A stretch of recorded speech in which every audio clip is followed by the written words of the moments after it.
Rain, rain, go away, come again another day. I wanna live, it's in the way. I feel so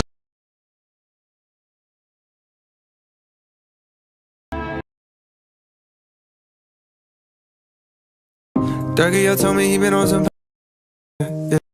Lately, yeah. Been a little mad lately. Yeah, got me losing bags. I've been moving times, don't lag. Cops are rats talking out my ass. Boy, you ain't shit but a bitch with a badge. All my life, they been trying to keep me down. All this time, never thought I'd make it out. Told me he been on some lately, yeah. Been a little mad lately. Yeah, got me losing bags. I've been moving times, don't lag. Cops are rats talking out my ass. Boy, you ain't shit but a bitch with a badge. All my life, they been trying to keep me down. All this time, get out. Told me he been on some lately, yeah. Been a little mad lately. Yeah, got me losing bags. I've been moving times, don't lag. Cops are rats talking out my ass. Boy, you ain't shit but a bitch with a badge. Knock 'em off to a flame. I'll pull you in, I'll pull you to what you need initially. It's just a call away, and you'll leave him, you're loyal to me. But this time I'll let you be, 'cause he seems like he's good for you, and he makes you feel like you should. And all your friends say he's the one, his love for you is true. But does he know you call me when he sleeps? Or does he know the picture? By complete surprise as well, but so far, without either side having gotten a knock or an elimination on the other, things are relatively even so far, and their biggest threat now could potentially be the third party, but Dolzier is trying to get active right now with his tac pistol and putting a good amount of pressure onto Blaha's shield. A good angle, gets the filleting, another massive tag into Blaha, and Blaha will be the first one to get eliminated. Dolzier and Natmo is part of the advantage of knowing this drop, definitely showcasing right now. As much of a fan I am of Mixon and Blaha playing, so This is dangerous. Crazy, like just, you know, having a strategy, having a backup route in deliberately deciding to go here for game one, there for game two. I love it, but man, it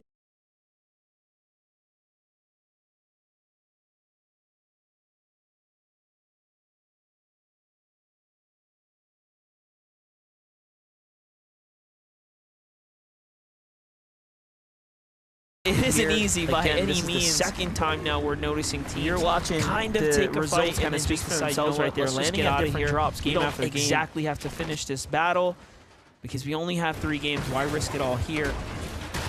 I'm gonna put this out there on a limb, but Braitz has no idea there's a team in here. And it's Stacks and Encrypted jumping down from the mechanical crane above or the light fixture there, and that's one way to start this fight off, and yeah, they do get the first elimination there, Taco. Absolutely nasty work taking place. What I believe is Piney Pumps, but Stacks are really encrypted. I wonder how long they were actually sat in that position. The whole game. And They may have been, because for them braids, for neither of them, Encrypted or Stacks Rooney initially setting up for that stealth play in the first place, then that's some really good markers from Stacks and Encrypted. And considering that they typically, like last match, we just saw them contesting Jack and Cease, but we've seen this tactic in the past. As if it's almost as if Noxy and Crisp, they're like, hey, we know that we're having to deal with some bloated surge damage threshold number, so. Because they were holding him alive still, so the timer doesn't start until he gets fully finished. Ooh, our first placed Game 1 winners. Chanson, or not Game 1 winners, but Chanson Chaos Gaming here. Broken apart a bit. Chaos is down, but one elimination here, so both sides got their fair share. And this is a whole fresh team here. Mordecai and Rigby jumping in right now. They've got a pretty big advantage right now, too. 2 versus 1 situation.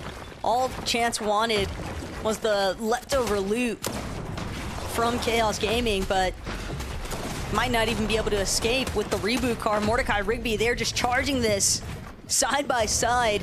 They know exactly what kind. Oh, it could just be Mordecai, Rigby splitting temporarily, back to back yet again, and Chance just isn't going to be able to hold out much longer. Just way too much pressure when you're dealing with an entirely fresh duo, and even if it had gone in his favor, Zypha and Shore right behind him, and they might be able to do the same to Rigby and Mordecai now. They're just pouncing upon this third-party opportunity. There's someone else still looking in. Sure, just keeping eyes on the case here, but now Zypha doesn't get anything what they open with, and they go ahead and back off. Who's this duo to the south right now, though? Creeping up ever so slowly. Now we have Pink and Miro right here. Bucky taking in shots from the zone, pulling even further south. You're already going to be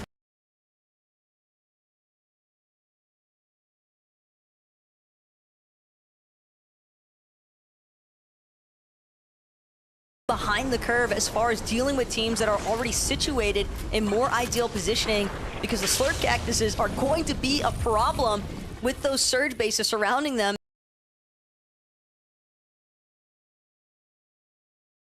And not only that, but just making sure that you get above that damage threshold in the first place. Yeah, we're seeing Cease's HP just fly up, so I already knew that he was already kind of recovering. I think it's a good call to back off there if you're the duo, but Paco, Vorteca, big fight happening right now.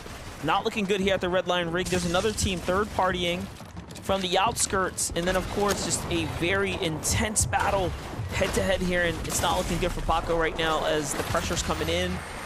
This is DKV, one of those duos coming straight out of the lower brackets from yesterday, here to make a showing for themselves, and they're doing just that. They're at a whopping 70th now, so really putting up the performances here, showing folks what they have. Competition here.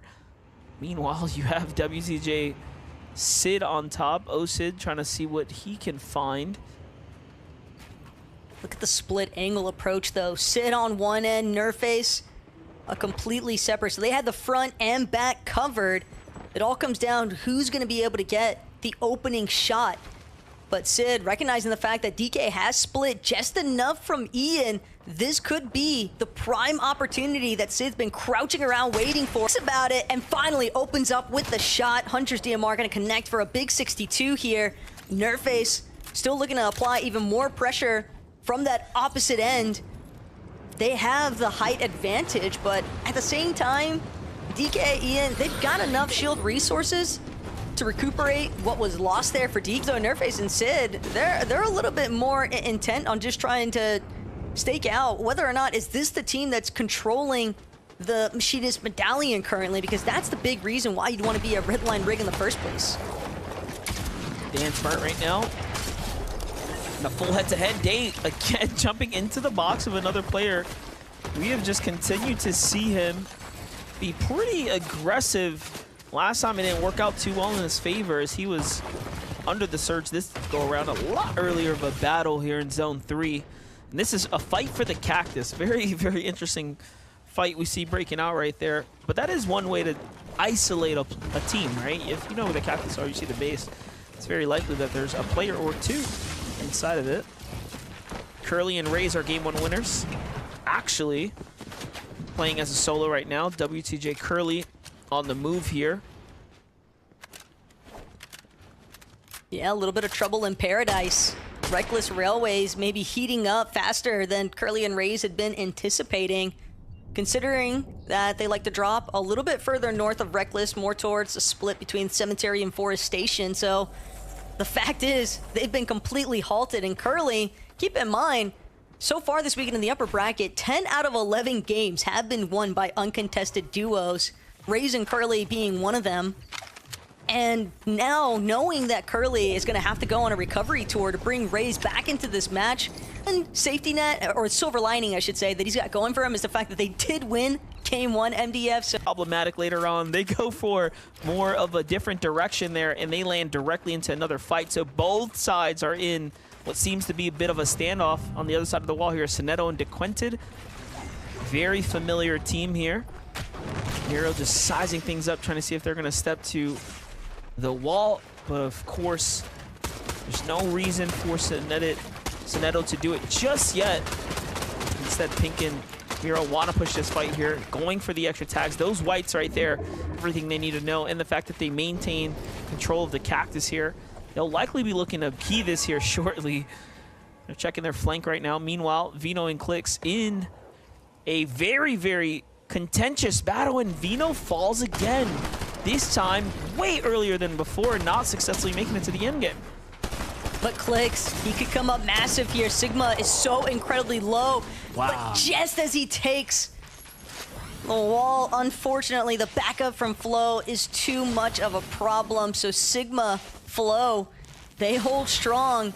They've now got 2 eliminations and an ample amount of surge above that damage threshold, 951 to be exact.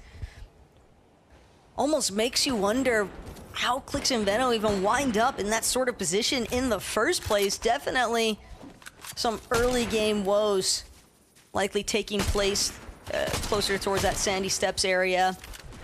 But we'll just have to see how they perform in game 3. Try and make up and recover from it. Keep in mind their game 1 was relatively solid, so still be in a relatively strong spot for that top 25. But Yapko, Quanti, game 1, they made it count for making it off spawn early on. We know they didn't have to deal with Blaha and Mixon at least, since they opted to drop the southern side of the map. And now for Yapko to not have Quanti with them, it is going to put a lot more pressure on his shoulders, as Reciprocal trying to deal with the likes of Bucky and Okus. And sure enough, they've got some additional helping hands off the rest of the lobby. Teams fighting inside of the Storm just draws the attention for all the players already situated inside, and Ozone Lawrence as well. Looked as though Bucky and Okus just got sandwiched between 2 separate teams. Yeah, Ozone and Lawrence looking pretty situated right now. I do like their odds, considering that they have the extra cola here for the Storm. Yep, seems like G-Money, Reciprocal, not really liking their situation. They go for the first early disengage. Someone was obviously rewarded those elimination credits as well, so the information is in. Meanwhile, it's a little update here for Paper and Victor. I'm still upset we didn't get to see the reaction of Victor getting drop kicked by Vino. He crash matted across in game 1, but here we have it.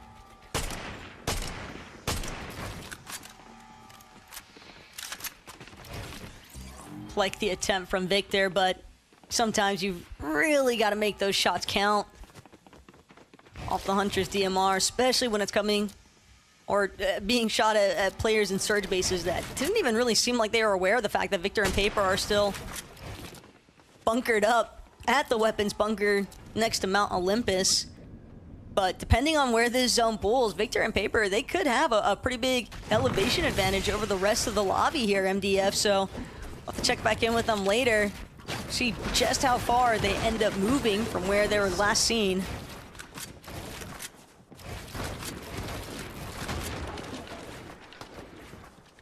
Japko's ready to key right now. He really has to.